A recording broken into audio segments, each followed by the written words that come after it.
एक शख्स ने अपनी गर्लफ्रेंड का अकाउंट ठगी के लिए किराए पर दे दिया और करीब 49,50,000 रुपए की ठगी हुई, जिसमें से 8 लाख रुपए अपनी गर्लफ्रेंड का अकाउंट किराए पर देने की फीस बनी। 5 दिसंबर को दिल्ली से पुलिस सुधा नाम की एक लड़की को गिरफ्तार करती है, जिसकी निशानदेही के बाद पुलिस दो और लोगों को 8 दिसंबर को पटना, बिहार से गिरफ्तार करती है। दरअसल इस ठगी के रुपए को ट्रांसफर करने के लिए सुधा के खातों को किराए पर लिया गया था, जिसके बाद ठगी करने वाले रुपए में से 8 लाख रुपए इसी में डाले गए। पहली बार 5 लाख रुपए, फिर 2 लाख, फिर 1 लाख रुपए इस खाते में डाले गए। बाद में 8 लाख रुपए इस खाते से निकलवा लिए भी गए। अब इस पूरे मामले पर पटना और दिल्ली से आरोपी 3 लोग गिरफ्तार हुए हैं। पूछताछ की गई इन आरोपियों से तो उसमें सामने आया कि उन्होंने बैंक अकाउंट को किराए पर लेने के लिए 40 से 50 हजार रुपए तक का लालच दिया गया था। उनके खाते का एटीएम और बाकी दस्तावेज ठग ने ले लिए थे। पुलिस ने अभी तक इस पूरे मामले में जो मुख्य आरोपी है उसको तो नहीं पकड़ा है, वो अभी भी पुलिस की गिरफ्त से बाहर है, लेकिन जो उसके 3 और साथी थे जिनके जरिए ठगी हुई उनको गिरफ्तार कर लिया गया है। ठग ने जिन 6 अकाउंट में रकम ट्रांसफर कराई थी उनमें से एक अनिल कुमार का था। हालांकि अभी तक अनिल कुमार के बारे में किसी भी तरह की कोई जानकारी नहीं आई है सामने।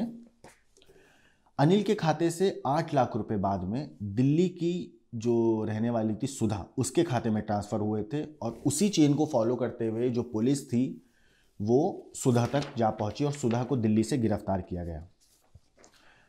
अब ये सारे मामला अलवर का है। अलवर जब पुलिस ने इस पूरे मामले पे तफ्तीश ली, सब जांच की, तो एक एक ट्रेल को फॉलो किया, क्योंकि फाइनेंशियल क्राइम था तो डिजिटलाइजेशन का टाइम वैसे ही है, तो सारी डिटेल सामने आ चुकी थी कि किस अकाउंट से ठगी हुई, कहाँ ट्रांसफ़र हुआ, फिर पैसा कहाँ गया।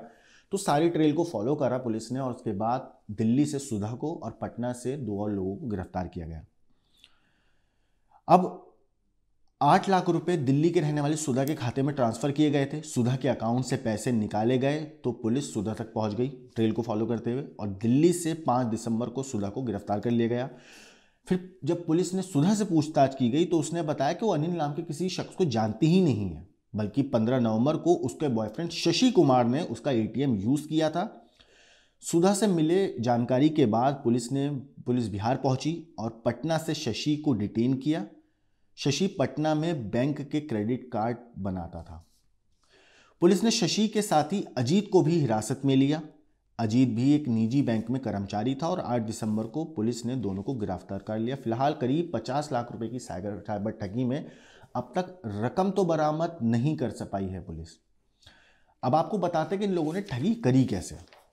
दरअसल 1 दिसंबर दोपहर 3:25 पर RTGS के लिए जे अम्बे होंडा के नाम से एक लेटर भेजा गया।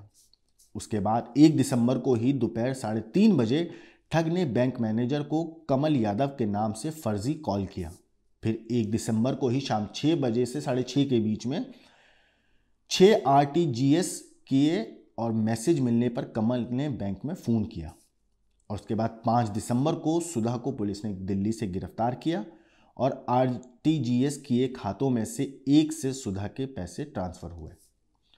फिर 8 दिसंबर को 3:30 बजे शशि और अजीत को बिहार पटना से गिरफ्तार किया गया। अब दिल्ली में जो ये शशि और सुधा हैं, असल में दोनों दिल्ली में साथ काम करते थे। जांच अधिकारियों ने इस पूरे मामले पर बताया कि सुधा मूल रूप से मध्य प्रदेश की रहने वाली है। उसके पिता एक प्राइवेट गार्ड हैं। परिवार की आर्थिक हालत कमज़ोर है। सुधा फरीदाबाद की एक कंपनी में काम करती थी, जहां पहले से मौजूद बिहार के गया जिले के निवासी शशि कुमार राजपूत से उसकी पहचान हो गई। दोनों एक दूसरे को चाहने लगे। शशि कुमार 3 भाइयों में सबसे बड़ा है और पिता खेती करते हैं। दोनों ही परिवार मिडिल क्लास हैं। शशि कंपनी से नौकरी छोड़कर पटना चला गया और ICICI बैंक में क्रेडिट कार्ड बनाने का काम करने लगा। यहां उसकी पहचान अजीत यादव से हुई। अजीत भी इसी बैंक में नौकरी करता था। अब इस पूरे मामले में पुलिस को अजीत ने बताया है कि उस पर कर्ज है और उसे एक व्यक्ति मिला जिसने कहा कि ATM कार्ड लाकर दो और 50,000 रुपये ले लो। उसने ये बात अपने साथी शशि को बताई, साथ ही 40,000 का लालच भी दिया। शशि ने सुधा से फिर बातचीत करी और ATM हथिया लिया। जो सुधा का ATM था वो ले लिया बहाने से। फिर उसके बाद शशि ने सुधा का एटीएम कार्ड अजीत को दे दिया और अजीत ने कार्ड किसी दूसरे व्यक्ति को सौंप दिया। मतलब सोचिए, पहले अजीत को एक व्यक्ति मिलता है, वो बताता है कि ऐसे ऐसे तुम मुझे एटीएम कार्ड ला के दो और मैं तुम्हें 50,000 दूंगा, पैसों का लालच दिया। अब सेम चीज़ अजीत ने शशि को बताई कि यार जैसे दोस्तों में बातचीत शेयर होती है कि शशि यार ऐसे ऐसे कार्ड है, अगर तुम मुझे दोगे तो मैं तुम्हें 40,000 रुपये दे दूंगा। शशि को भी पैसों की ज़रूरत थी। शशि ने अपनी गर्लफ्रेंड को बताया और उसके बाद उसने अपनी गर्लफ्रेंड को भरोसे में लिया और उसका कार्ड ले लिया। और फिर उसके बाद शशि ने वो कार्ड अजीत को दिया और अजीत ने पहले व्यक्ति को दे दिया।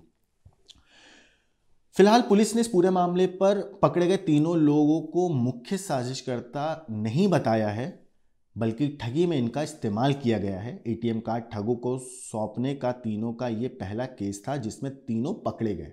इससे पहले इन लोगों का कोई ऐसा केस था नहीं। हालांकि पुलिस पूछताछ में कुछ और भी तथ्य सामने आने की संभावना जता रही है कि इसमें कुछ और नई चीज़ें भी सामने आ सकती हैं। हालांकि कमल यादव के खाते से अनिल कुमार के खाते में जो पैसे ट्रांसफ़र हुए उस बारे में अभी तक पूरी जांच चल रही है। वो पैसे तो अभी तक वसूल नहीं हो पाए हैं, लेकिन पुलिस ने अभी सिर्फ जो इन लोगों को तीनों को गिरफ्तार किया है जो इस जाल में फंस गए 40-50 हज़ार रुपये के लालच में और अपना करियर, अपनी ज़िंदगी, एक पूरी लाइफ के लिए क्रिमिनल का ठप्पा इनके माथे पर लग गया कि इन लोगों ने एक क्रिमिनल का साथ दिया। तो सोचिए, कुछ चंद हज़ार रुपए के लिए इन्होंने अपना पूरा करियर ख़त्म कर दिया। वो भी मिडिल क्लास परिवार के वो लोग जो रोज़ एक तरीके से गड्ढा खोदते हैं और रोज़ पानी पीते हैं, रोज़ मेहनत करते हैं, कमाई करते हैं मेहनत की और फिर उसके बाद जीते हैं, मगर चंद पैसों के लालच में आकर इन्होंने अपना पूरा करियर, अपनी पूरी ज़िंदगी तबाह कर दी और अब जेल की सलाखों के पीछे हैं। इस तरीके के मामलों में आपका क्या कहना है, आप क्या क्या सोचना है, हमें कमेंट करके ज़रूर बताएं।